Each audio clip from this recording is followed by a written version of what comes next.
Thank you everyone for coming out today. This is Product at CMU. I guess I'll start a bit with who Product CMU is, I guess why you guys came out here.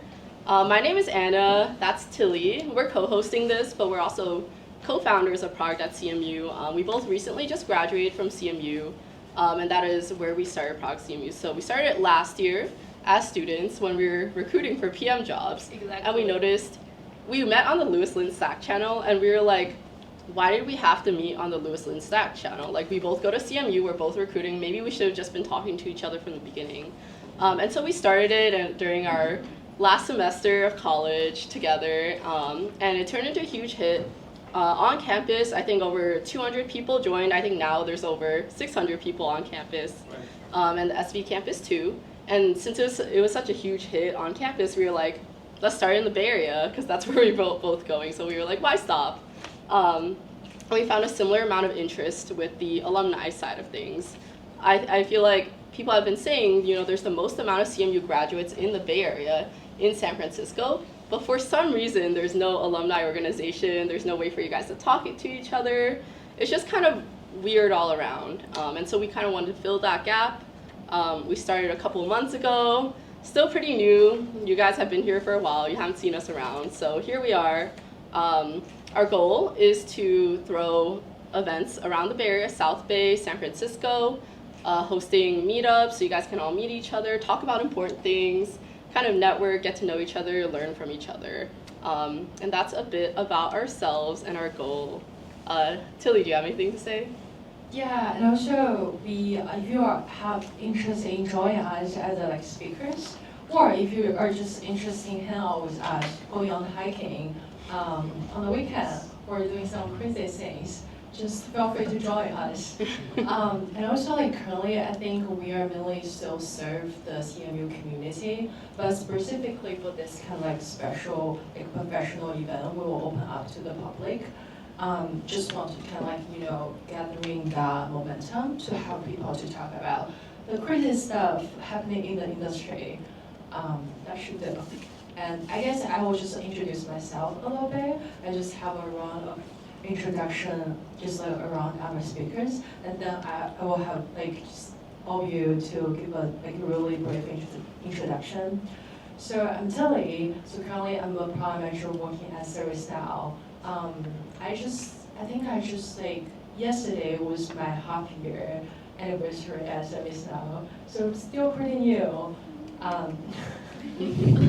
Yeah, but I think I just want to see, because in ServiceNow I also hosting very large events among all of our customers, all the CISO from the Fortune 500 company like Pepsi, LinkedIn, Microsoft. So I felt building a community and having this kind of event is not only beneficial for in our career life, it's also kind of beneficial in our professional workplace. So that's why we are here. And I'm going to just hand over to Francisco to do some introduction. Thank you. So I'm Francesco. I've been in CMU in the School of Computer Science in the Intelligent Information System in 2016, I think. And then I graduated in 2017. And I work as a product manager in NVIDIA. I'm new to the product manager role. It's been only 1 year. Before that, I've been all my life, from my working life, an engineer. So I've been a telecommunications engineer. Then after CMU, when I got the other master in computer science, I started my career in AI.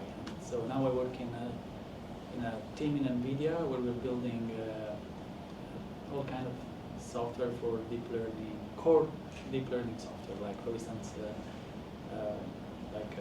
inferencing services, model optimizations, all these kind of things. And so the product specifically that I'm doing, it's not really a product. It's I am responsible for all the open source contribution that we do to LLM frameworks, open source communities. So if there is anything that we can contribute to these communities, then we decide what to do and how to do it. Yeah. Okay. Hi everyone. So I'm Ankit, and I am currently a PhD candidate at Language and Information Technologies from CMU, and I have started a role as a large language model associate director at Accenture. So Accenture is a IT and services company which with partners of over 9,000 partners all across different industries, and over 90% of Fortune 500 are Accenture partners. So it's a very unique opportunity in that sense. My background is pretty mixed, so I'll take you through that journey. So I did my bachelor's in electronics and communication, and since back in India at National Institute of Technology, Karnataka, and there I learned a lot of useful information on like electronics, and I was like, yeah, electronics, it seems great. And then I joined the company which is ARM Embedded. So ARM is a company which builds several different semiconductor IP, and most of your phones, I mean, if you use a phone, it's pretty sure it's powered by an ARM processor. So I hope that you go back and look into what processor your phone is using. Let's say if it's Apple, Apple is based on ARM architecture. Similarly, if you are using Android, which either these are the two options that we have, right? Then it's also based on Qualcomm chips, which use ARM architecture at the end of the day. So these days, so I had the opportunity there as a verification engineer and product lead, and basically as a verification engineer, I was one of the first members to verify a chip-to-chip communication, which is now being used in server architectures. And so this was more role that was catered towards the semiconductor space. And what I noticed was that especially the growth of innovation that was going to happen in the semiconductor space was going to be plateauing over time. And I noticed well into like 1 year into my working at the company, I noticed that artificial intelligence is going to be the next big driver of innovation. And that was one of my motivating factors to apply at Carnegie Mellon into the Masters of Language and Language Technologies program, MLT program. And so I did my master's there, got a lot of useful understanding of the subject. I was not a programmer or a coder, so to speak, which is very difficult when you go to a university like CMU, where your coding skills are not at par. It was not at par. I'm just being completely honest.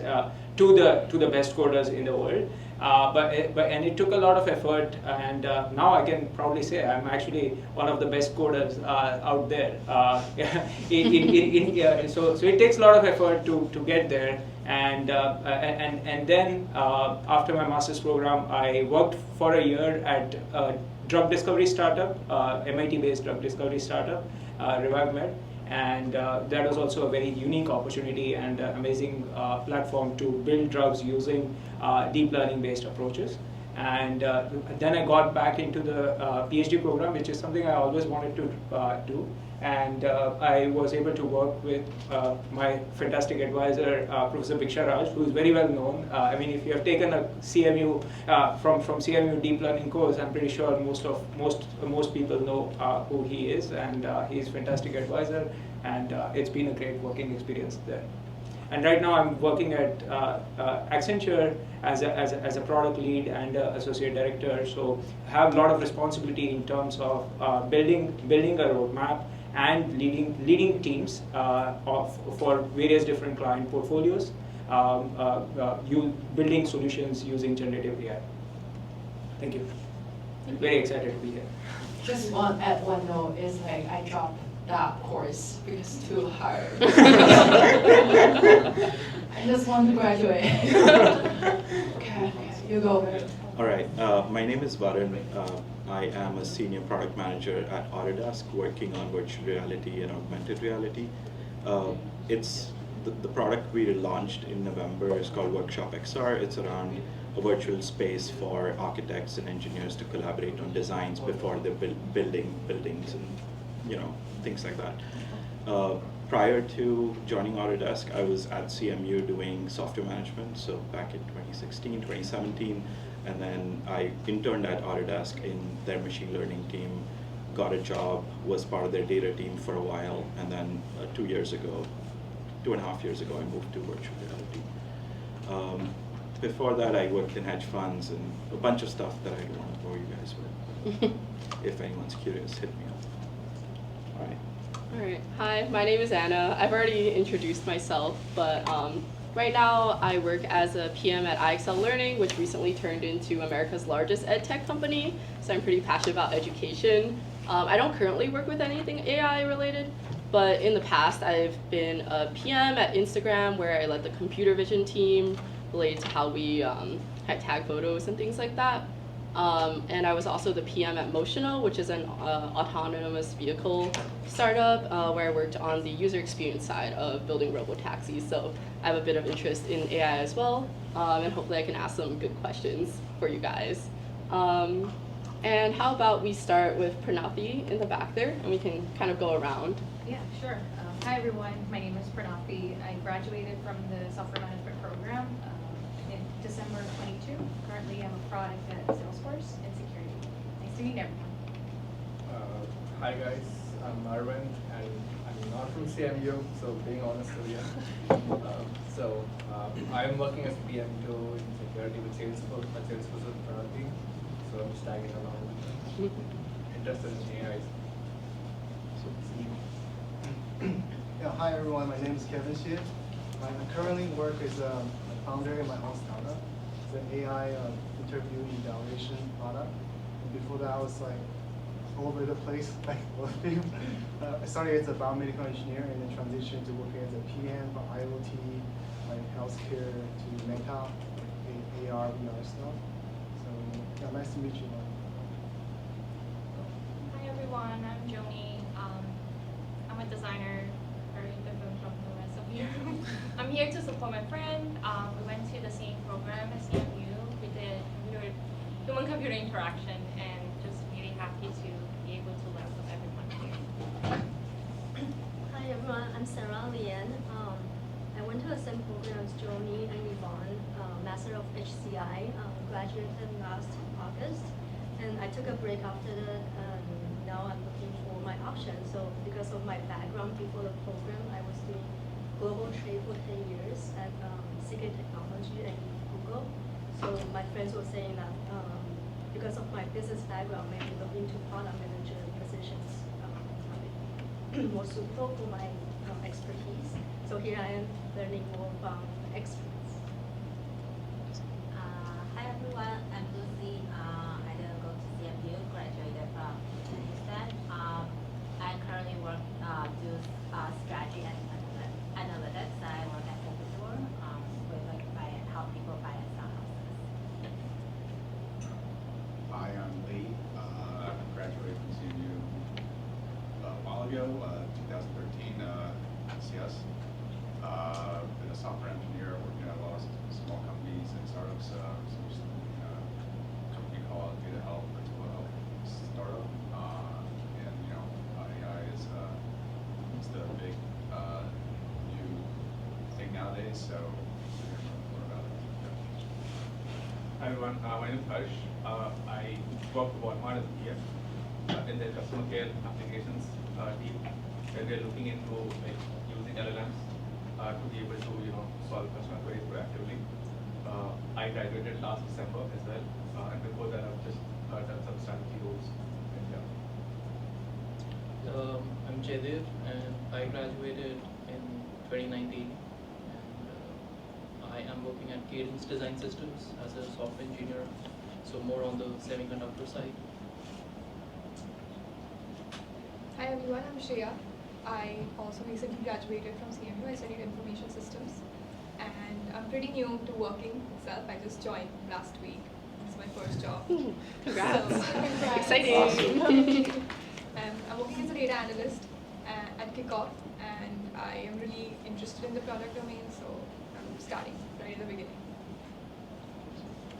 Hi, I'm Ashley. I'm not from CMU. I'm currently a product manager at Lyft.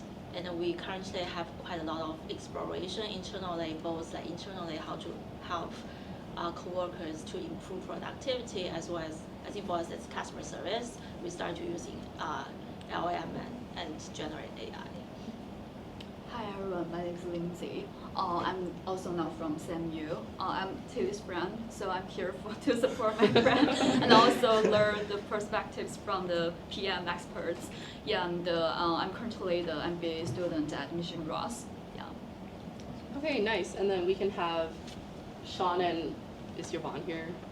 Okay, maybe not Yvonne. Sean, introduce himself. I can introduce for Yvonne as well. Oh yeah. My name is Sean. I'm currently a senior at CMU, studying information system and human computer interactions. Spring break is coming up, so I thought I would come back here and visit from all the experts. Nice to meet you all. He's our photographer before another photographer came. Yeah, and then Yvonne is also, she graduated from Masters in HCI, yeah. sorry. And she's also helping to support the Product CMU team. And we have some people online. They're not here, so they don't get to introduce themselves. I'm just kidding. If you want to introduce yourselves, you can, but I don't. Do we have the sound on? I don't think so. Okay, never mind. But we see you. We. Wait, Yeah. Okay. Quiet. Hey guys, I'm Sherry. I will be there in 30 minutes or so because I'm hosting a security and lead event. And I work at a AI startup called AI, where we provide computational AI engine for giving interactive and immersive experiences. I'm the product manager for integration on SDK-based APIs, which help give developers integrate our AI model to the game dev environment. I just graduated from CMU last December, but I've been working with Teamworld since last May. Thank you all for hosting this, and I will be there as soon as I can. But thank you. She'll be here in 30 minutes. Anyone else? Yeah, hi. My name is Raj. I graduated in August 2013 from the Masters in Information Science at the University of Pittsburgh, but I've taken some courses in product management from CMU, so that's how I came to know about this particular, effort. That is really good. Thank you so much. Currently, I'm actually working as a data analyst at the University of Pittsburgh, but in the past I've worked as a PM in consumer electronics at OnePlus and Xiaomi, and in automobile space at Monster, if you know British brand. And my last PM stint was at Pfizer, where I was interning last summer. So I just wanted to get my hands a little bit, in a different space. That's why I did data analytics. But I think after having worked for the last 7 months here, I think I'm slowly going to transition back into PM.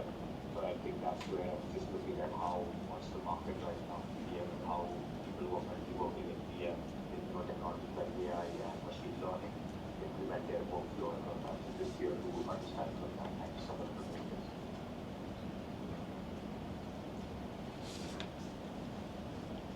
Nice to meet you, Raj. Anyone else? 3, 2, 1. Okay.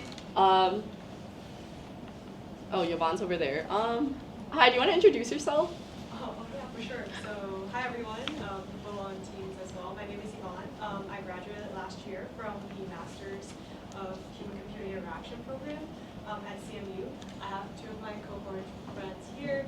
I was most recently working as a product manager at a AI startup here in SF, working on generative AI-powered design tool, and currently looking at other opportunities and also working on my own startup idea too. And I recently just joined Product CMU, and it's a great community, and feels really lucky to be part of such events. And I'm just also super interested in general about AI-powered products and human-computer interaction for AI and AI experiences. So I'm really excited about all the topics that we'll discuss today. Okay, nice. Hi. Do you want to introduce yourself? Yeah, my name is Akash. I'm from CMU MSSM batch 2023, just graduated 2 months back. Nice. Really excited for this event. Okay, cool. Yeah, you can get yourself seated. Thank you. Yeah, I think that's everybody. I know nobody probably remembers anyone's names, but hopefully you heard something interesting, maybe heard something that you might want to start a conversation about. So we really want this to be a community, so reach out. Feel free to talk to anyone here or anyone of these after the event. And yeah, I guess we can get started. Yeah, and also like add one more note here is since we're still a new team, so if you're interested in joining Product CMU team, like one prerequisite is that you need to be a CMU student. Sorry for that. Then I'm just gonna to start. So I'm gonna to talk about a little bit about the structure of today's debating. You're probably curious about how it's gonna to be, right? So we thought like product manager is such a group of people really like sharing their opinions, probably debating, probably sometimes fight, fight together like to for their opinions. So we just hence why we came up of this like debating modality, and also we were going to have like 10-ish questions, and for each questions we are going to pick 2 of our speakers to be the lead debater to kind of like open up that conversation. And in the second like 5 minutes, we're just going to open up that discussion with all the speakers and all of you to kind of like have that make us that more like engagement here, and that should do. And I think since we see a lot of the AI expert and passion here, and our first question is. Is generative AI overhyped? Yeah, it's generative AI overhead because suddenly the whole industry is talking about AI. So this question is actually for all of our 3 speakers. Do you want to? I can start. I think it's overhyped in the short term, for sure. I think when OpenAI introduced ChatGPT, people didn't really believe in what AI could do. It opened people's minds, and now I think they've run their imagination a little bit too wild. With where the technology is currently, I don't think a lot of the use cases we're talking about with generative AI can be met anytime soon. Eventually, maybe 5 years down the line, they'll all be met, so it's not really a thing about is the hype true or not. It is true, it's just not the right time, I guess. And in 5 years, it'll all be more realistic, I guess.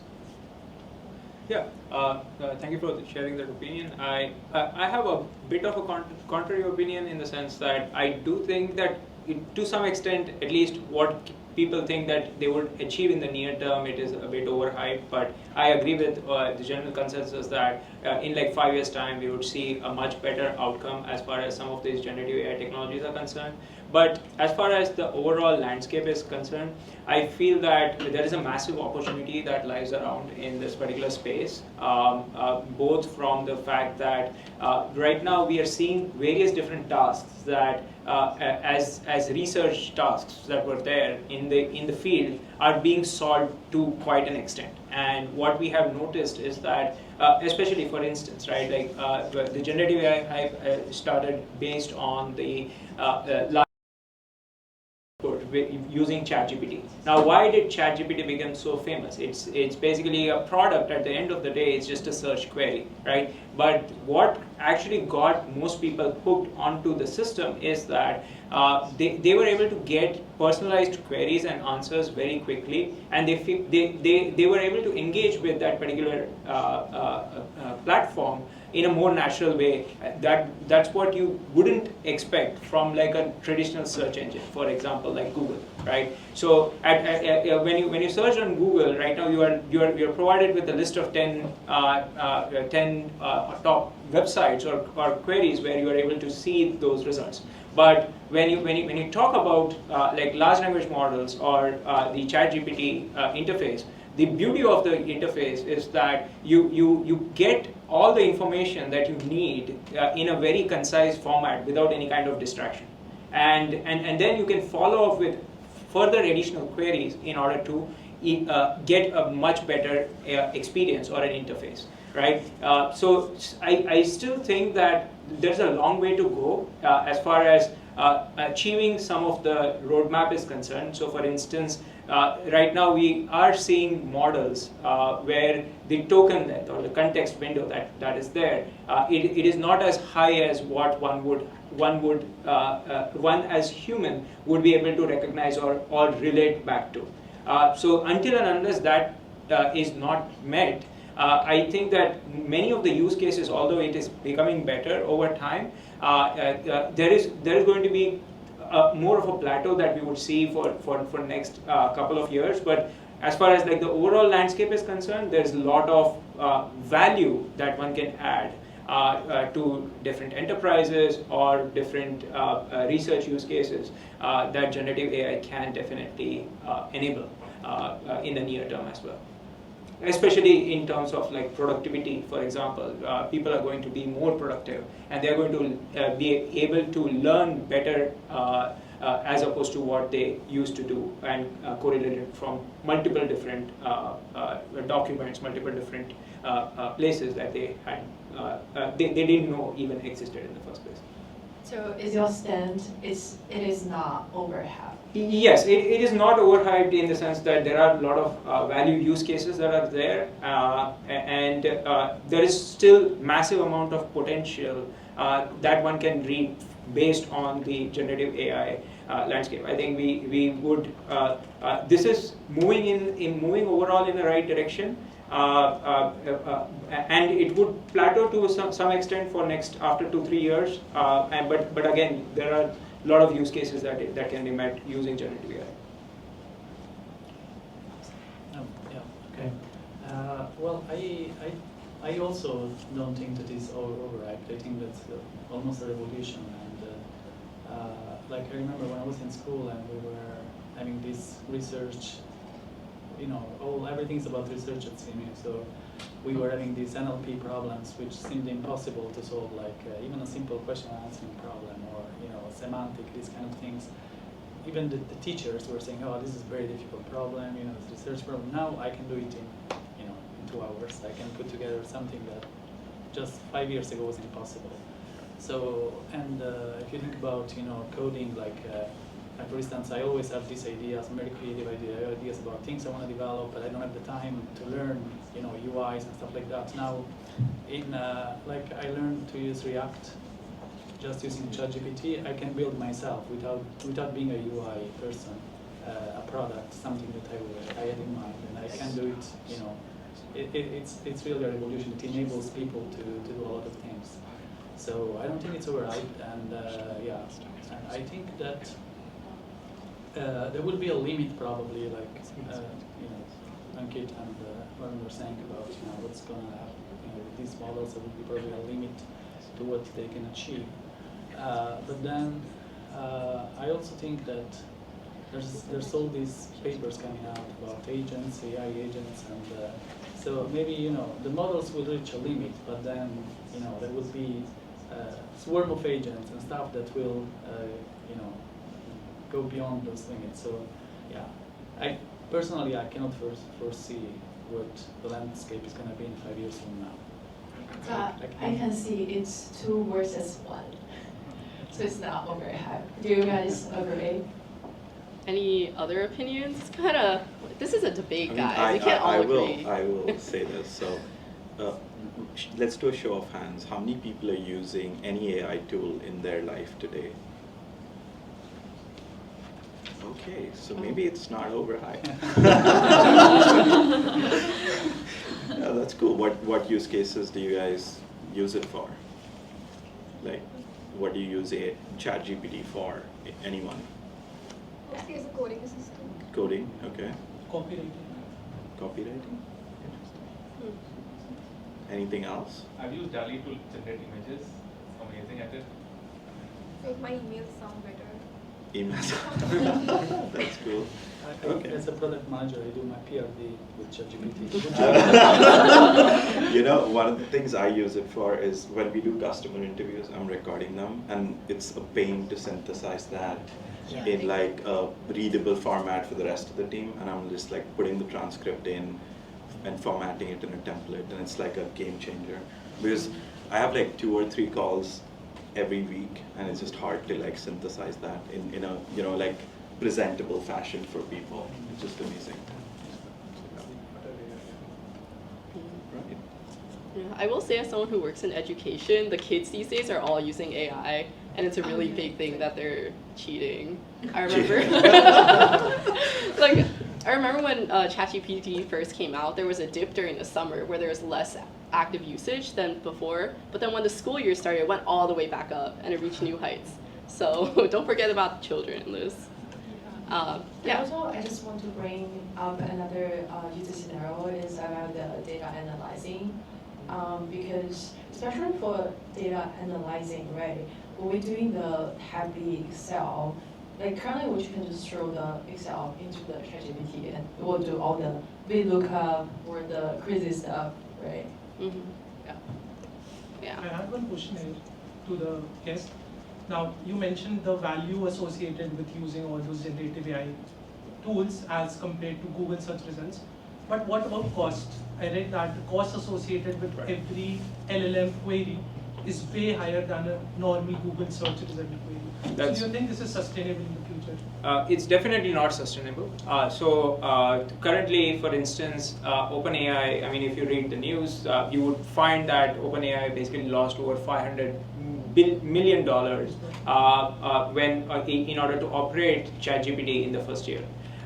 So definitely the cost is going to be a huge hurdle. What I actually did, because I was very interested in understanding why is Google taking some time in order to release this, given that they were the ones. So for instance, if you look at the papers, right, like Google had the transformer technology, they were ahead in all these different landscape, and they still have a lot of huge one of the best research communities in the world. I did a calculation in the sense that what if Google had to release ChatGPT at the time when ChatGPT was losing so much money? My calculation suggested that they would lose more in 1 quarter to just operate ChatGPT or like system, which is like Gemini right now, than the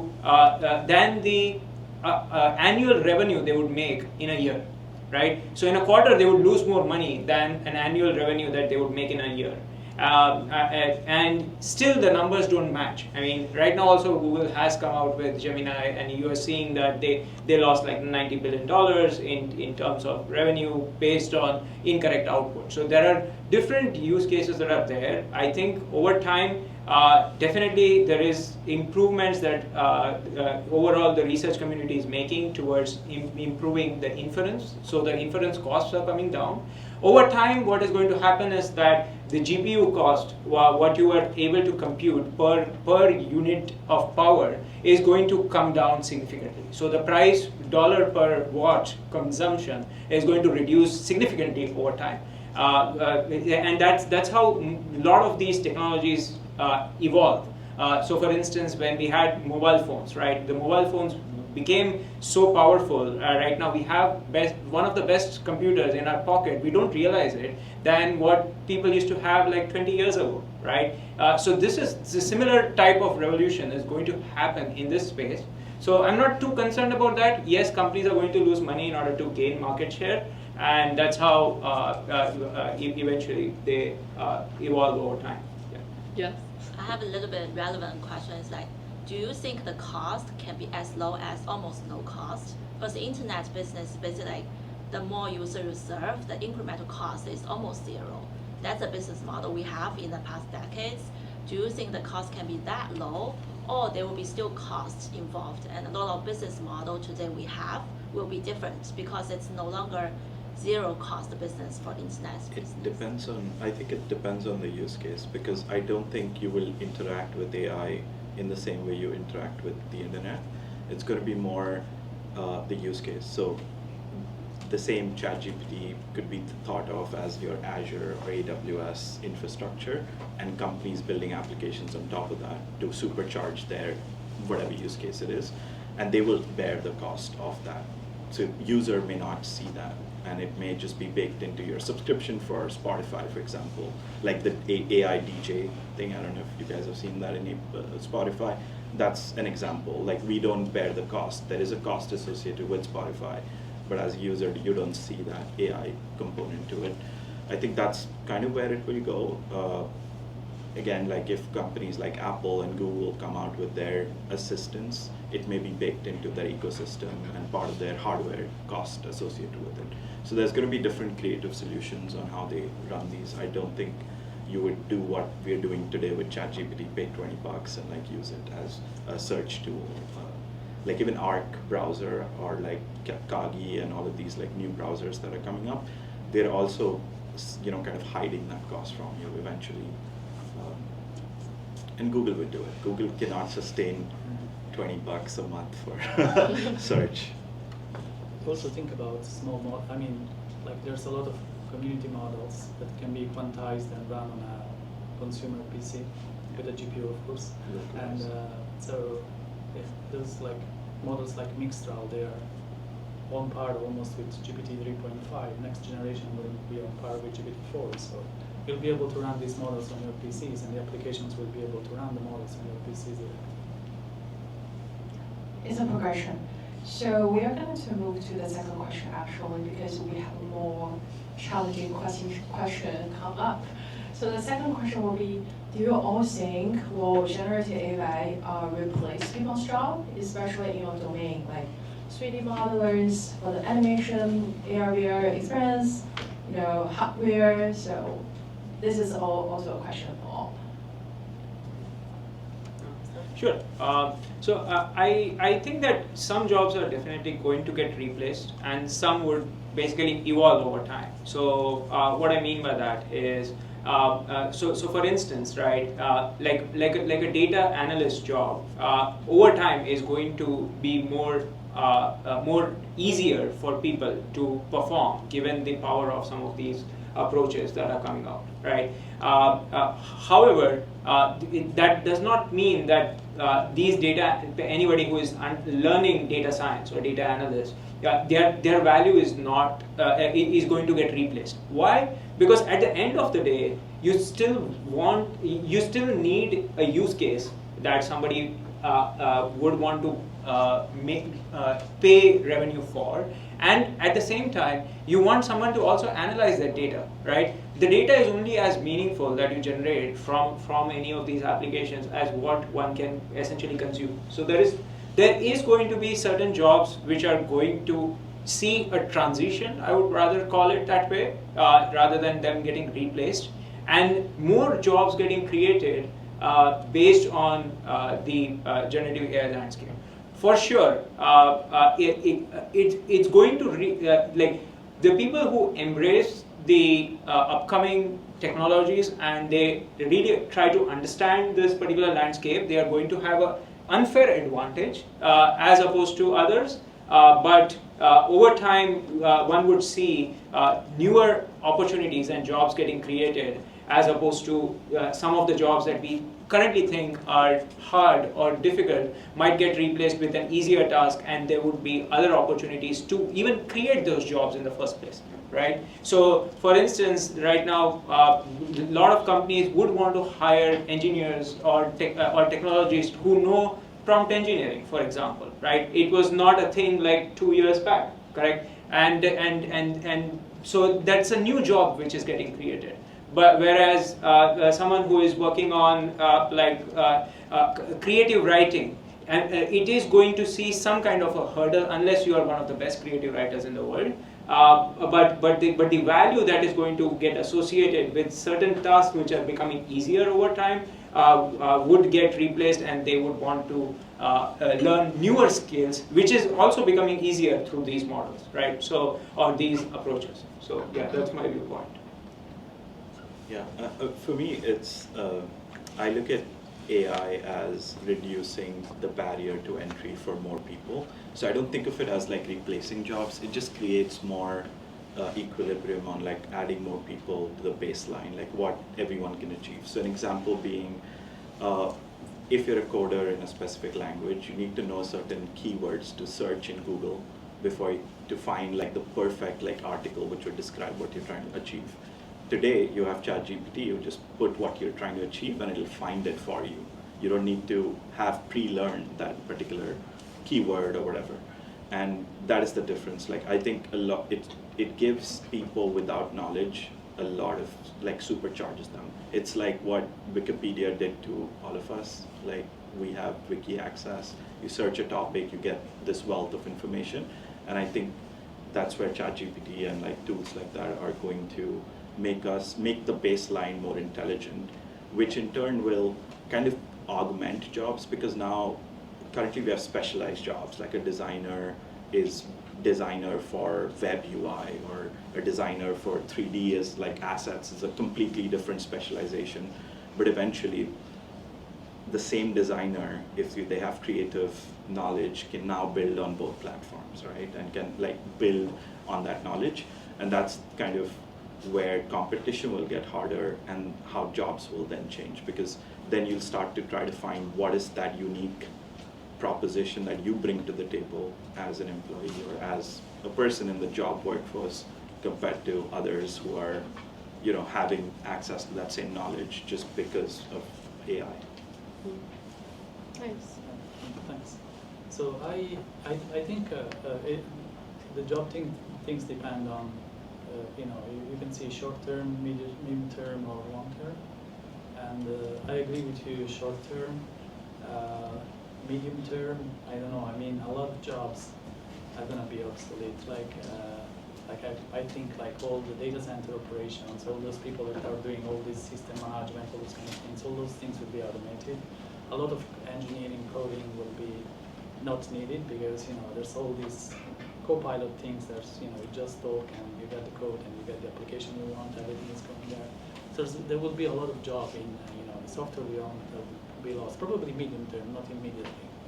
And also like in the creative industry, like movies, writing.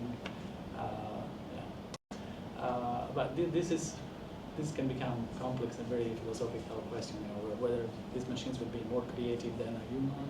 I don't know. But in the long run, I don't know. Provided that that there's a continuous expansion of the intelligence of these machines, I personally have no idea. I cannot imagine what's going to be the world in maybe 20, 30 years from now. Are we going to be just, there's so many scenarios. I was reading a book. There's this physicist called Max Tegmark, something like this.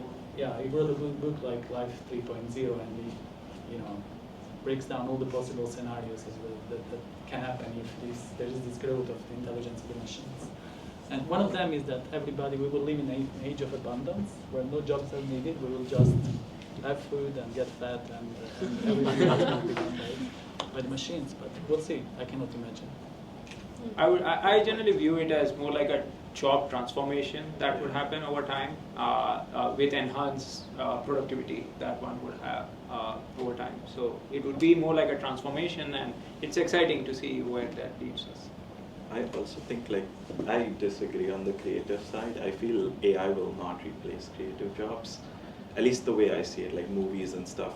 I think what it'll do is it'll empower general creators to become, AAA movie, like blockbuster movie, AAA game kind of creators instantaneously. And why I say that is, at Autodesk we have a product called Maya, which is used for movies, and it takes like 5 years just to get your hands around understanding that tool.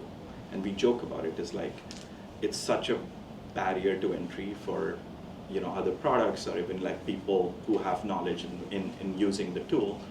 But today with GPT and stuff, you could ask prompts and create prompts that would allow you to build a similar experience without knowing any of the tooling behind it, right? You don't need to know how you animate anything. You can just say the ball should go from floor 10 to floor 5 in a fast fashion or whatever, and then go and tweak it to your needs and render it in like high fidelity and stuff like that. And so it just reduces the barrier and the cognitive overhead of building these tools, which also reduces barrier ultimately for more creators to be doing it.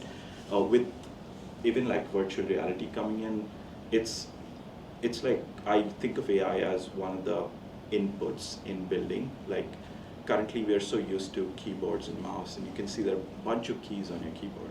It's very hard to replace that in a Apple Vision Pro. Like you just have your eyes in one tab, right? So how would you be able to do complex tasks, like say you want to duplicate an object that's in front of you, copy and paste? That action will only happen through voice and through natural language and through AI, where you tell what your intent is and it acts on that intent, because there's no other way you can output a keyboard. Like, that's not a good experience ultimately, if you think about it. So there's a lot of jobs that'll just get created because of this. Like, imagining a world where everyone has access to create a blockbuster movie, then there will be a Christopher Nolan, and you know, like, people will keep striving to be more, and that's how I think of it. It's like the baseline will become what is the top line today, but then there will be people who push the boundaries and go even beyond. So it just, yeah. Yeah, I just want to add one point here is, but what if Neuralink succeed? Right? The Neuralink, you can just like Harvest implant thoughts, that, yeah. You know, you just use your thoughts. So what if that happened?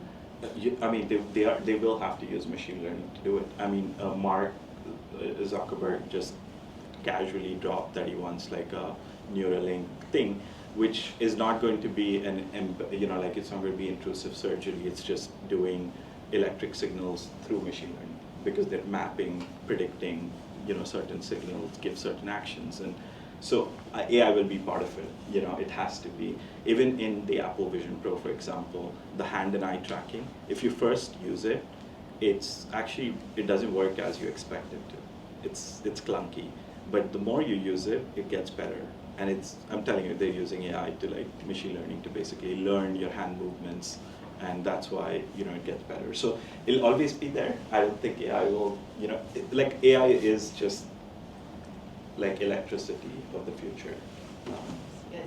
Yeah, I honestly would like to Neuralink to succeed. I think what they are doing is great. The reason is, I think that the reason why I think that it is going to succeed in the sense that I think there is definitely a lot of value in terms of like, so their goal is to remove certain diseases that can be cured by such brain-machine interface, and I think that can actually be successful, given the rate of pace of innovation, and given that they actually already demonstrated in such short period of time. I was very impressed and surprised to see that happen in such short period of time. I thought that they might go through some hurdles. They did. I mean, there were some studies which mentioned that there were many animals that were killed in this process. I don't know to what extent that is true, but yeah, as far as the overall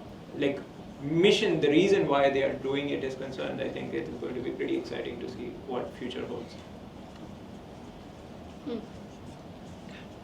Anyone have any opinions out here? Who wants a chip in their brain? I don't really want one. Yeah, me neither. I feel like if something's just monitoring my thoughts constantly, it's, you know, yeah, it's. That's true, but that's what people said about like Alexa, right? Oh, well, we don't want to be listened to 24/7. Yeah, and I agree. It kind of took off. Yeah. So who knows? The use case might be. Yeah. Any follow-up questions or anything from the audience? Especially on the topic of Gen AI replacing people's jobs. I know this has been a big topic of conversation among like PMs, being like, oh, they could do a PM's work, they write my PRDs, whatever. And I know you guys, some of you are working on side projects or startups where maybe you thought of having like a co-founder or hiring somebody. Has there been any experience where you like maybe didn't replace them with AI, heard of someone who did, anything like that? Actually, we tried doing something very similar to what you mentioned with developing PRDs, user interviews. So at CMU last semester, we had this project where we built a personal assistant maestro for product managers, which can automate all these tasks. But when we actually got that product into the market, the first reaction for most PMs was that yes, this is good to reduce the inertia of developing a PRD, but there are so many inputs, strategic insights from a PM which needs to be inculcated in the whole process. And there also comes the element of privacy, that as a PM or as that company, do you really want to share all the information with the LLM model? So maybe in the future, once the privacy thing is being addressed, it could be something for the PMs. I feel like PRDs and things of that nature are very logistical as a PM, at least in my opinion. I feel like a lot of, that's like 10% of my job probably, but a lot of my job is about morale building, soft power, influencing, and finding problems, right? Identifying what the team should be working on in the next 6 months in a year. That's, no GPT can tell me that. Even if it attempts to tell me that, it doesn't know the unique conditions that I have in my brain on where the company is, how much revenue I have, you know, all the kind of metrics you would take into account in building a roadmap and like evaluating it constantly. I think AI is good in a structured way, or like when the objective is coding, for example, there's very little room for error. But in creative thinking, where there are multiple parameters, where pivoting is important and like you're changing thoughts, or I don't see AI playing a role. In fact, for me, I feel like PMs will get more influential with AI because now they can question their engineers and designers in a more thoughtful way, which, you know, as a PM, that's the toughest job, is just interacting with opinionated designers and engineers on topics where they're trying to strong arm you on like believing in a solution. And now I can just search for that on GPT and like, you know, have an informed conversation. So I think that PMs as a job may not go. On the contrary, I have had this thought that jobs, data PM jobs, what I mean by that is like PMs in Meta, Facebook, for example, who are analyzing user behavior and then doing A/B tests to release a feature, like that pipeline.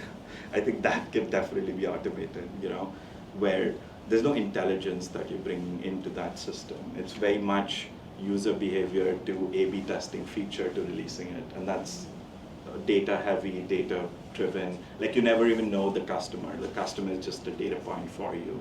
And in that situation, I think it's completely going to be, you know, can be eliminated by AI because there's no human touch that you bring to it. Question, do you think, related to what you said, do you think there will be like a consolidation of roles? For example, like there's a lot of overlaps in terms of user story discovery, right? Like among like PM, designer, data analyst, and like user research, they kind of like more or less have like different angles to it.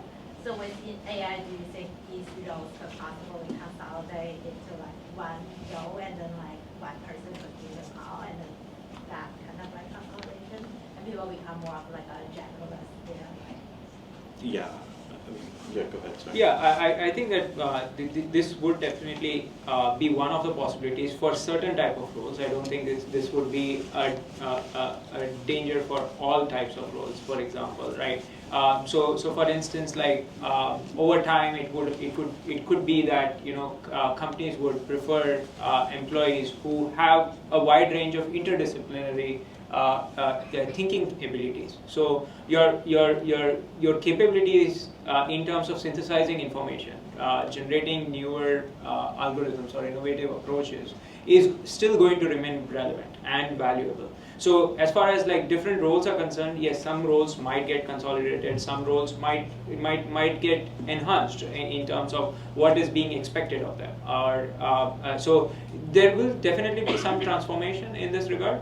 And it's hard to predict. Like I mean, no one predicted some of these technologies like 5 years back, right? So it's very hard to predict how exactly which roles are also exactly going to, you know, get merged. But as far as like the ones who would have a unfair advantage, so to say, would be the one would be people who can generate value at the end of the day from interdisciplinary approaches, connecting different ideas, making an innovative solution, and enhancing productivity. I think that's where we are headed towards. Yeah.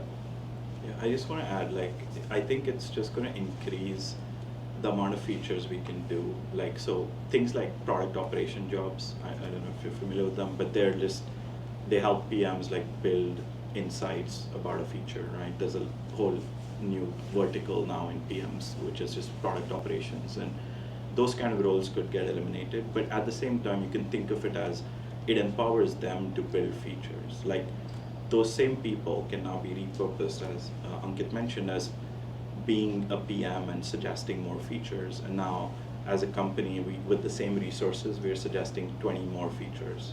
And then if my engineers are 20% more productive, then we're even able to implement more of a roadmap in less time. And that's the biggest struggle as a PM, is always fitting more features in less time. So I don't see, again, I agree with you, and like it'll enhance the jobs, but I don't know how it'll play out. Just from a business thinking, a company will always want to do more with less, and I only see that job becoming more powerful and more of a, like, let's do more. Why not? Like, now we have more bandwidth, let's do more. I'm just curious, a show of hands, who thinks product-related jobs will be consolidated and or replaced? Harsh, do you want to say why? I think I agree with the sentiment that have been shared. There is a lot of redundancy in the system, like in the pipeline that you mentioned. There is a lot of like day-to-day tasks that could be really removed. The program aspect of things is again something similar. It's just collating information from different places. It is something that could be easily replaced with good enough. We don't have to be like achieve like a really efficient system. A good enough system can still go and replace it. So consolidation is definitely on the cards. I don't know, like they would know more than me, but I feel it's hard to predict. Does that answer your question? All right, cool. Any other questions? All right, if not, we can move on to our next question. This is one for specifically Francesco and Ankit, I'm sorry, who are both kind of experts in the language part of Gen AI, of conversations. For you guys, do you guys think we'll reach a point where AI can be indistinguishable from a human, even by experts like you two? Feel free to start. I don't think that it would be indistinguishable. Of course, you would be able to recognize. It would be harder to detect to some extent, but it would still there's still an element of what a human would able to come up with that one would never predict, right? So, for example, like if I just go to ChatGPT and I ask it to generate a new algorithm. You would be surprised. You might think that okay, that makes sense, but that does not necessarily mean that it is right, correct? So or it is in the right direction. So it would be harder to detect, and it would become difficult to distinguish in that sense. But as far as like being able to tell that okay, was this something that was generated by a human or versus by an AI, it's going to be more like a slower gradual progress. Again, like I was also surprised by even the Sora that came out from OpenAI. It's actually pretty impressive. Like if you follow the field, you would look at what video generation models were a year back in the same community. Like there's like a very famous video of like Will Smith that was there on that eating pizza, and people were very surprised. Okay, this is moving there. Automatic generation of video, and now with Sora, you are seeing some of those I would say so-called sparks of AGI coming up in that sense. So definitely we are moving in that direction. But as far as like knowing which whether an output is from an AI versus a human, an expert would definitely be able to still tell the difference, at least for a decade. Who knows what would happen in 20 years from now? But it's very exciting times to be in. Yeah. Yeah. So the question is indistinguishable in terms of a dialogue. Like I'm speaking with some AI and I'm not able to distinguish. Yeah, it's not an easy question, but personally, I think that they will become more and more closer and closer to kind of they're already there possibly. But I personally think that there is an element in the human there is a creative element in humans that possibly, and this is I'm betting on it because I don't know what's going to happen in 20, 30 years. But there's a creative element in human, and maybe the sense of humor.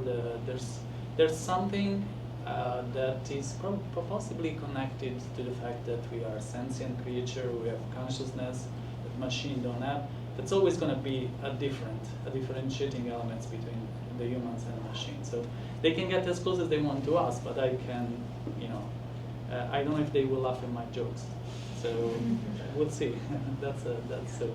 I think I bet that they will never get there, but yeah, we'll see.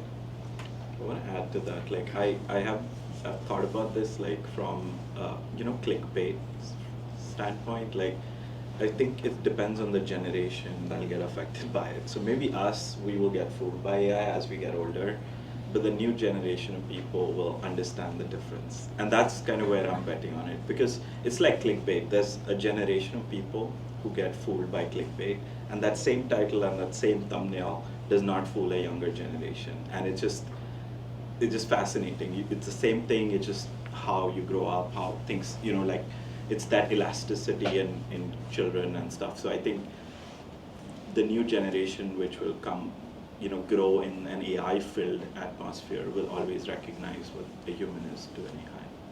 At least I'm also betting on that. I'd like to add one thing, which is that, so for example, right, like there's no general definition of like artificial general intelligence. We all have heard about it in the news that, okay, is AGI even reached? Like experts also don't have like a common consensus on when they are going to say that, it's artificial general intelligence has been achieved. But in general, just in layman's terms to define, right, like it would be a type of AI that would be able to like learn, understand, apply knowledge from a wide range of tasks that could potentially be beyond human skills in general terms, right? So to reach that particular level, how much time it's going to take is just anyone's guess. I think that we are moving very quickly towards some of those directions, and many of the tasks that were possibly considered that, okay, from a human's perspective, it's going to be harder to achieve, has been reached. So, for example, when you talk about computer vision, a lot of the object detection tasks, we are currently already better than humans can do those tasks. When it comes to like sound event recognition or audio understanding, which was my primary area of research in my thesis, we are still not there yet. So there's still a lot of hope there. But it is getting much better. I mean, we are reaching towards human capabilities on those specific tasks, so to say. But when it comes to applying the knowledge across a wide range of tasks and synthesizing newer information, that is still far-fetched. Even the large language models right now that are available, they have a limited context window, right? And that context window defines the amount of data that they can ingest in order to better understand and respond to that particular query, right? So it is limited by that, and there are approaches which are coming out where you can basically, I mean, there was a paper which came out recently talking like multiple millions of tokens that it can ingest. And so these research directions are definitely helping us move closer to some of that future. But it's still far-fetched in the sense that there are still limits to some of these technologies, and that's one of the reasons why I had earlier mentioned that although right now the growth is there, over some time there's going to be some kind of a plateau, and then again people would come to another breakthrough, and we would see better outcomes over time. Yeah. So we are moving there towards that future where it will get indistinguishable, but it depends on how you define that, what tasks you are looking at, and certain tasks may not be indistinguishable from a human. So yeah. Nice. I think it's about time actually we take a break for maybe a minute or two. Yeah. It is a Thursday, it is after work, I'm sure a lot of you are tired, so I think maybe we take a minute to stand up, stretch, get some water, and then we can reconvene in 2 minutes. Okay, sure. Okay. that's what it is. Like I could never imagine that this would happen. So yeah, I think that's good. But when we talk about AGI and things that will go beyond generative AI, that I don't know. It could be bad or good. Okay, so maybe is the answer. Yeah. Next question: should we embrace government regulation when it comes to AI? And then you can start. Oh yeah, this is a very interesting topic. I think that we need regulations. Yeah, because like it could be a big race between big powers. Now AI is happening in the U.S., but we know what I don't know what China is doing, or so there should be worldwide regulation for AI. Yeah, I think so. In what dimension? Oh, control. Like we need to control. Imagine when we get to AGI, and the AGI will be much more intelligent than us. They will be able to do things that we are not able to do, and it could become evil. And so there should be a way to keep a human in the loop and control. Use AI for good of humanity, not let AI take over. That's. I see. So I think that definitely some amount of government regulation is definitely going to be necessary for public interest in general, and also like keeping the companies in check, right? So definitely government regulation is very important. Now the point is that how is that government regulation going to get implemented is very important and very critical piece that most people don't generally talk about. So for instance, when we are talking about government regulation, right, it needs to take place along with opinions and information from a wide range of experts on the topic, and not just government regulation that is being built. And I'm not saying that all politicians are like that, but there is a need for even the officials in order to really understand the capabilities and extent of the technology in order to make the right decision in public interest, and making sure that the regulation is fair. However, at the same time, there is a danger in terms of over-regulating. Over-regulating can stifle innovation and growth in a lot of direction.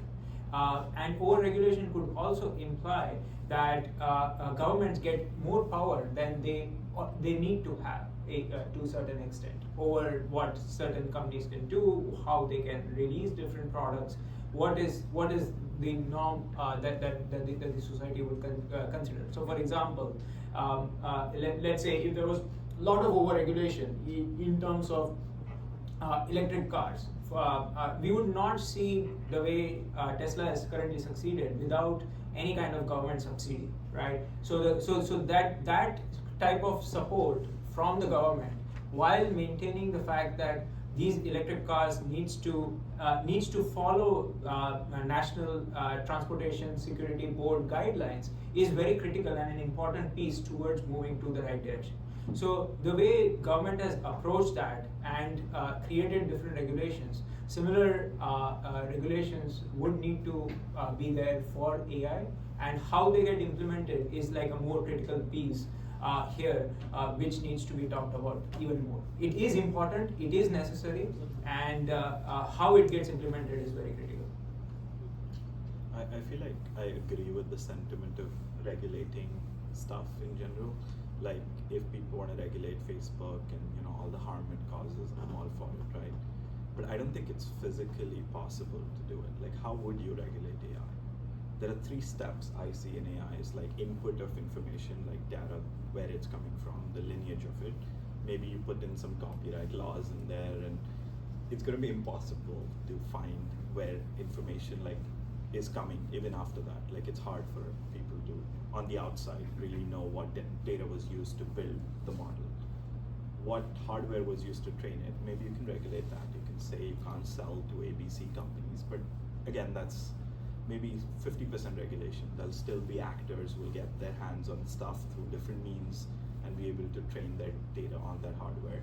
And then the output, like don't talk about how to build a gun or how to 3D print a gun. Sure, there's a little bit of that extreme stuff that you can change.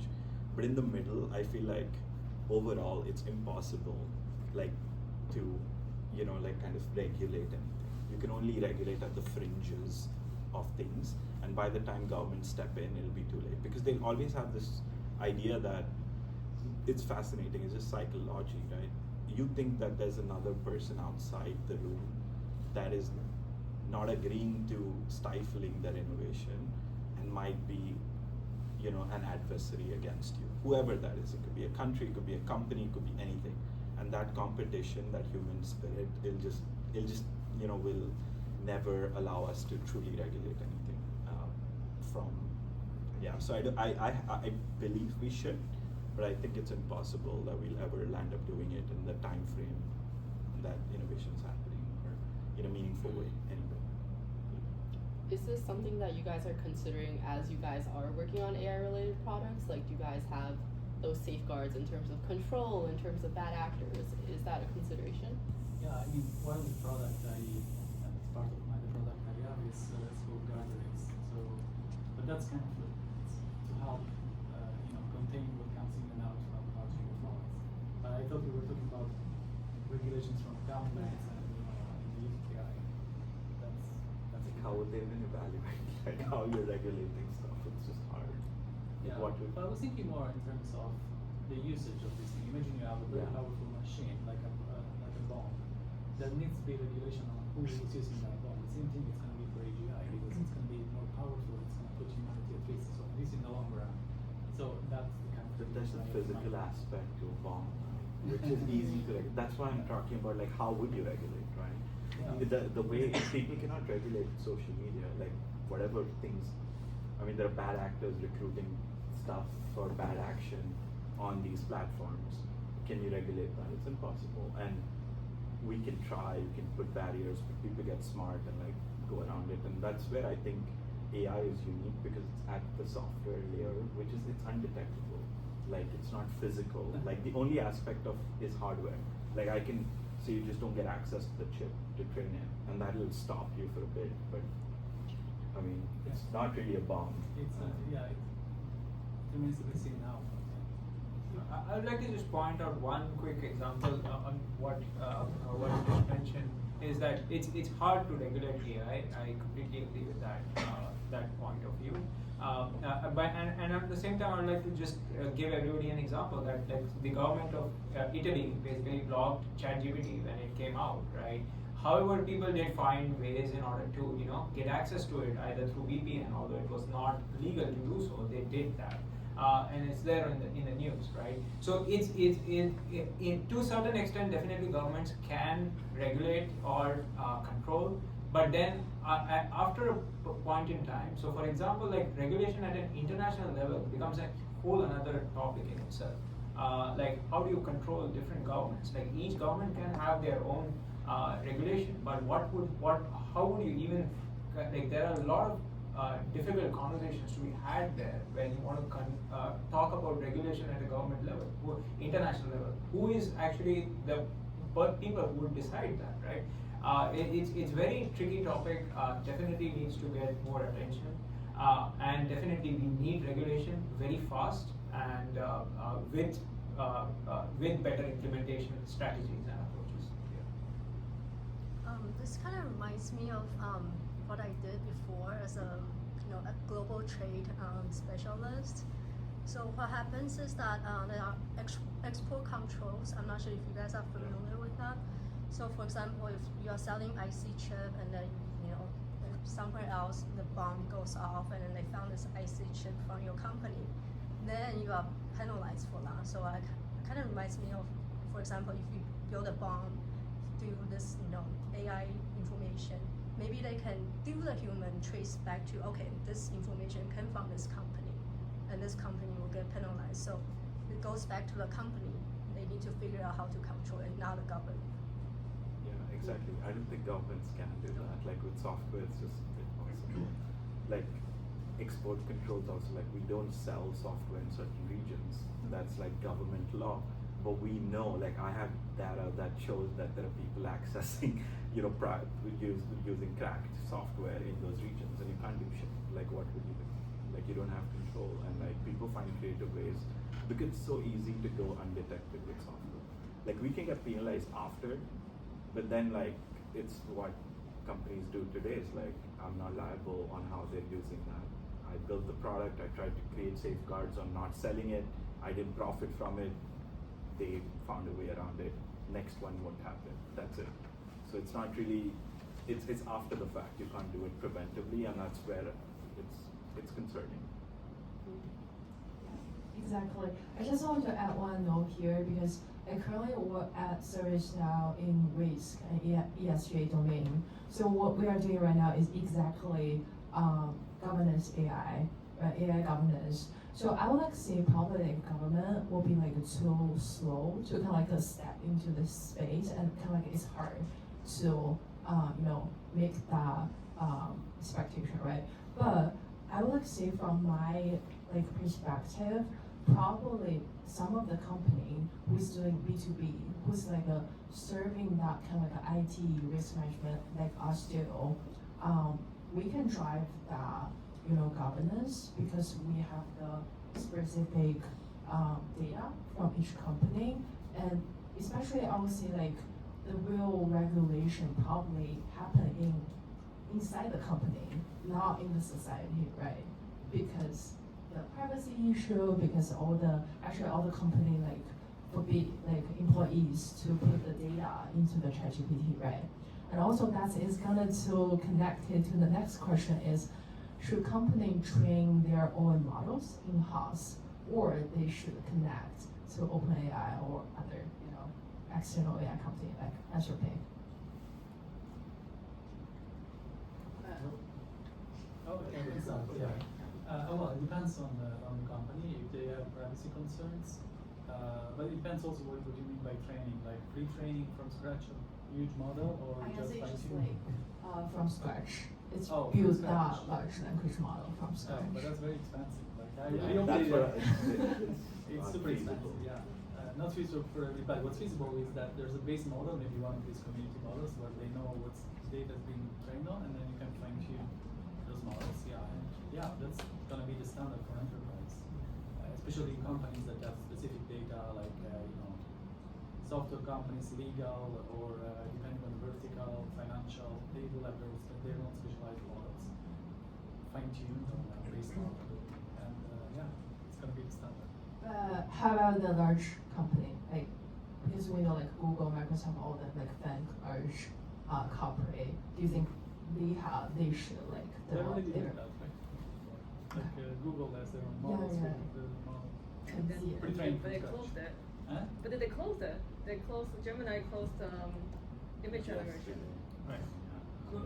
People are going to get fired there, so that's a different issue with Google. So I think there are several factors that as a company or as an enterprise, in order to train their own models, that they need to consider, right? So for instance, do you have the expertise in the first place in-house in order to train these models? For many companies, the answer might be no. And if that's the case, they may want to rely on other service providers with different agreements, levels of agreement in terms of how the data is going to be utilized or how the information is going to be utilized. Then there's another point of view in terms of what kind of customizations that you want to need for your use case that may or may not be available in the open source domain, or even in solutions like ChatGPT. So for instance, if one wants to build an AI agent, for instance, right, you can't directly do it using ChatGPT. You need to build your own custom solution in order to do that at this point in time. And so it depends on what kind of reliance the companies wants to have on some of these already existing solutions, what their use case is, and how they want to apply that use case towards the models that they want to run. And definitely, a lot of these decisions also comes down to cost. What's the cost it's going to take in order to train these models, host these models, keep these models running in the servers? There's inference cost. There are different levels of factors that you need to consider and keep in mind. At the same time, like today there is a model that's out there. 3 weeks ago, there might be a different model that was better for your use case that you are. So would all companies be able to enable that or manage that? that's another challenge that many companies would have. So especially for like smaller enterprises or smaller companies, they may be okay. I mean, depending on their privacy policies as well, right?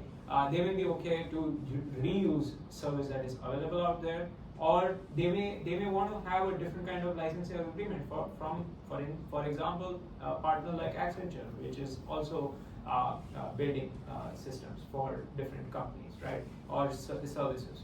So there are different use cases where and different considerations that one has to make at an enterprise level when it comes to either adopting these solutions that are already existing, or partnering with the company in order to do that. We are already seeing, for example, like Mistel partnered with Microsoft. The reason being, at the same time, they need customers in order to build their solutions or get value out of their models, right? So depends on how companies view what their product is going to be, and whether they are even going to have the expertise to build that. I just want to add, it's about also like the usage of that model at the end. Like, why would a company want to build a large language model and invest that much time and energy if it's just a query parameter for them, or it's like 10% usage improvement on that app? It doesn't make any sense. And the cost benefit doesn't make sense. So what I mean by it is like, why would you build another Siri or Alexa, or assuming that's just like Gemini or ChatGPT? It's just the investment. Even ChatGPT cannot sustain it. It's only being sustained by Microsoft and Google because they have cloud services that they think will then be a service offering for companies that they will eventually reap revenue from. And that use case only exists for cloud providers. Like no other company, like even Meta doing their AI, the reason it's open source is because they never want to get into the business of hosting AI and like providing it as a service from the cloud. So I believe that it's, for most people, that's why they will never build their own AI, even if it's a privacy concern. Like there's this fine print on ChatGPT. If you have a business agreement with them, they claim that they will not use your data. But it also says if they find common use cases across enterprises, they will use that inference to better their model. What does that even mean, right? That means they will always take data from you because that's how they get better. They're not giving you this service for cheap to not get the information they want. They're just going to look at that information and say 20% of the people are, or like 80% of the people are using this 20% use case. Let's build it into our model, right? That's what most companies do, and it's in their fine print, so you should read it. But and a company who quote unquote believes in privacy, does not want to share their data, will say, I don't want to be on it. But then it's a threat to that organization because another company who does not care about privacy can do it, and now you're behind because you're not on the train. So people will swallow the pill of privacy. I don't think privacy is really a concern. It's just going to be the value addition or what the moat for the company is with AI. Honestly, I feel like this question a year ago, I was saying because I work at an AI company, so this question a year ago, people's normal answer would be quite different as it is now. I feel like a year ago, especially, it was like the very hype by ChatGPT just came out. Everybody, all companies, startups, big tech, are like, we're gonna build next foundation model. This is so cool, and people didn't really think about the business. I feel like, and that back then, to define a good company, a good AI company or not, is like, do you have your foundation model or not? And then fast forward to it now, a lot of things that you've seen for the past year is that it's getting so competitive to build a foundation model. And let's be honest, some startups with the foundation model quickly get killed by OpenAI probably just a couple months later. Like Pico, for example. Exactly. Like when Solar came out, it killed so many startups. So people realize that it isn't really worth the effort to compete on the foundation model. You'll never get to that good of quality. Sorry. So you just rejected column. And then, like now it gets to, like the point of competition gets to be who can do it more effectively, efficiently, and then cheaper. Like it's not about Because they want to capture market. The only reason they want it cheaper is not that the cost of building it is getting any cheaper. It's only getting more expensive because they're adding more parameters, more hardware, all of that. But it's cheaper to get market share so that eventually they milk us. I mean, that's what they did with cloud products in general, and that's where they go. Because the competitive edge of cost benefit has reduced to that sliver of a use case. It's no longer valuable for you to build your custom GPT, which would be more suited for your use case, but it's not worth the cost at all. The fine-tuning model, doing multimodality, there are multiple ways to, even without fine-tuning the model, be able to adjust the model outputs exactly to suit that particular use case. And I think, yeah, another point of like competition is who can vertically design the best solution that sells to lawyer, for example, sells to accountants, like can get the biggest share within that industry. Yeah. Pranathi, you had a question, and then we can wrap up after that. Do we have time? Yeah. It's yeah. a completely separate question. So the general consensus has been pretty optimistic about how AI will empower humans as a tool to set the baseline and increase it. I wanted to play the devil's advocate a little bit. There's this phenomenon that is called the Flynn effect that says that as a generation, for every decade, the IQ of the human population increases by 3 points. So we're saying the human population just becomes more intelligent as we grow older. So with this entirely new intelligent software that's been introduced in this generation, do you think the human population's intelligence will go down because we're atrophying the muscle that's built for basic capabilities? Because we're essentially saying this is a tool, but it's also a crutch, right? I've been listening to you guys and I haven't heard that. So are we saying that that's not going to happen? Because today, I use my phone, but I can't call my friends from a payphone. But my grandmother could, because she had to build that muscle. Yeah. I will say this is a very big thing in education.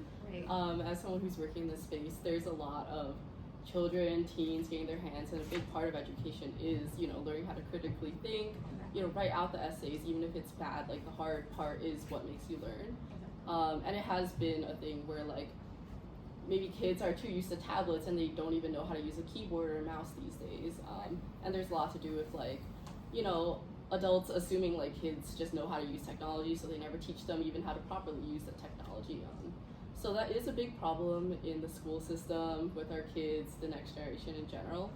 And that's why I also implore all of you to think about the next generation, the one that's growing up with AI tools and having AI friends and having them think for them. That is a very big concern that I think a lot of educators are trying to wrap their hands around, and it's a hard problem. We're just seeing the early stages of it. But in general, technology, it has been kind of impeding learning. So. But like, don't you feel with AI, kids learn faster? Kids don't. Yes. So I think that you could, as I mentioned previously, right? It depends on the individual in the first place as to how they view the technology, right? For me, I think this technology is great. It enables me to, for example, be an expert at Rust programming, which I had no idea about, and now I'm pretty good at it, right? But at the same time, it also implies that people get fooled by an output that these models produce, which was incorrect in the first place, to think that that seems plausible. Plausible does not mean it's correct, right? Those are two very distinct things. So in those circumstances or situations, what we are going to see is that we're going to see over time a lot of the information getting generated and synthesized using these models. And that's also happening, in fact, in the research community right now, where people revise their papers without realizing that what they were intending to say is now completely different than what they had initially begun with. And there were some papers that were retracted recently from conferences. There has been, in fact, if you submit a paper right now to some of these conferences, you have to sign a quote unquote agreement that okay, this is not you have only used this in order to enhance the language in which the information has been shared, but the input was your original language. I mean, this has been a policy. Similarly, even as a reviewer of papers, you have to sign the fact that you have not uploaded the PDF to these systems in order to get that information, and rather you have actually really spend the time to understand what's being written. And so you can always come up with, I would say, approaches to deter the use, which in some sense this is a deterring of the use of that technology. But at the same time, it depends on how it gets implemented, right? So many of these, I do think that this is a very important topic to think about, and I do think that there are risks that are associated with it. So for example, like we are going to get into a future where deepfake is going to be a huge problem, I mean, which people don't even realize. And people's opinions are going to be changed or manipulated, so-called, by certain entities that you may not even heard about or you may not even know, right? So there are problems that do challenge it, and we need to think very deeply on what to do about those problems that might arise. Yeah, I also want to add a little bit more. It's like, I feel like probably it's not about EQ and IQ. It's probably about the physical quality, because like currently, like AI will never play tennis, dance, or fix anything like physically. So probably next generation we should advocate that more on the physical in the real world, that kind of like activities stuff. I feel like it's more about like elasticity in the brain, and there are different ways to achieving it. There is a system in education right now which says learning these myriads of subjects creates that as you're growing up. But if you think from that lens, just eliminate those subjects as like math and science and whatever languages, and come up with creative ways on how that elasticity can be tinkered with in humans. Because it's like calculators, right? You will eventually adopt it. The person who hasn't adopted is actually going to lose in the end. And there'll be a push from society to have AI be taught as soon as possible in schools. It's up to education systems to now adapt their curriculum to make sure that maybe they just become prompt engineers, like they're starting prompts and like they're being evaluated on how good the prompt is. I don't know, like that could be a full course in like how people creatively think, but it just needs to be evolved, and hopefully it will. Alright, cool. I think we'll end with that. I can feel the tiredness in the room. I see everyone fidgeting.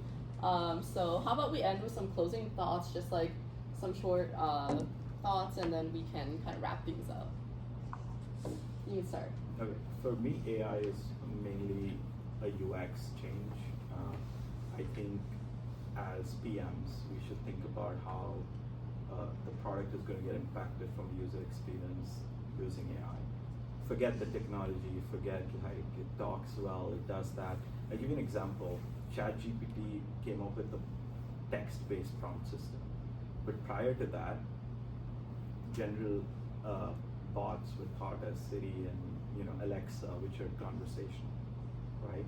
And it's the paradigm shift that a product manager needs to think is like, how can my use case be better, in what format, and how these tools can be used in a new light. And it's going to change, like in the future, like the rabbit phone thing, like there's so much change that's going to happen on just how we interact with technology, and we need to think about that and like safeguard our products from that, and like stop worrying about just like AI as a tool or like platform. Yeah, so that's the thought I would leave you with. I think that there's a lot of potential in terms of where this technology is headed, both in the positive realm as well as in the negative realm, and we need to be careful and thoughtful of how we are utilizing a particular piece of technology. For example, like I do think that these AI systems, there's a lot of danger that's there in terms of like allowing it to go rogue, allowing it to define people's thoughts and behaviors. A few people have actually committed suicide through the use of ChatGPT. I mean, we don't talk about it as much as we should, right? So there is a lot of caution that one needs to have of these technologies in general. But on the bright side, I definitely think that these technologies are going to make us more efficient, more productive. Reducing the language barrier, for example, right? Like today I can just use my phone in order to communicate with people, and that is only getting improved through the use of not just ChatGPT based technology, but even machine translation, even the other approaches that are improving drastically over time. For example, like I think that like yes, Siri and Alexa, some of these systems they did lose their value to some extent. I do see them coming back with a different role. For example, I feel that like these large language models can actually become an operating system in a way. If you think about it, you don't need applications in general to carry out a particular task. At the end of the day, it is task. Let's say I'm ordering food from Uber, right? Or I'm basically going to a particular place, or I'm essentially paying my rent. All of these are different tasks that we are performing, and for each of the tasks we have different apps. That does not mean that you need those apps in the first place. One can build better approaches towards the same use case, which can just be a common use case. Right now, WeChat, for example, is like a universal app in the country, without which you can't really live, right? So I do see society progressing towards that direction, especially even when we talk about like text-based systems. You can type out information. Typing is usually slower than talking a particular piece of information. That was what Varun just mentioned about Rabbit, which is what their proposition is. Although I don't think that product is going to be as great initially, but it does have potential towards getting there. It would probably get many of these tasks wrong in the first place, but over time you would see such type of systems being more valuable to people as opposed to just typing out the way we have been naturally absorbing the information in the first place, or reading the information in the first place. For example, if I'm tired, I would actually like to listen to an audiobook instead of reading, right? So these are different use cases that people will come up with over time. So yeah, especially even so there are a lot of pros. There are a few cons. We also touched about the importance of government regulation, and it's very critical and tricky topic that we need to address and make sure that it is implemented in the right way. So execution is always the key. Like ideas are nothing without execution. And similarly, even with AI, ideas are nothing without being correctly executed. So yeah. I'll be very quick. So this is about product. I think it's a great time to be product managers. If you are creative, there's limited opportunities. Well done. Optimistic. Yeah. Optimistic. Yay. I guess. Yeah. Just to wrap up this session, and I just want to give a huge thank you to all of our speakers again. Yeah. Thank you for coming out. And we're all tired. It's the end of the workday. You too. Round of applause for you guys for coming out in the rain to listen to these guys speak. So, yeah. Thank you so much for thank you. Yeah, thank you. Really for yeah. organizing. Oh yeah, no problem. And take a photo. Oh my god, that's a great idea. Can everyone just come to the front and then? Where is our photographer? He left.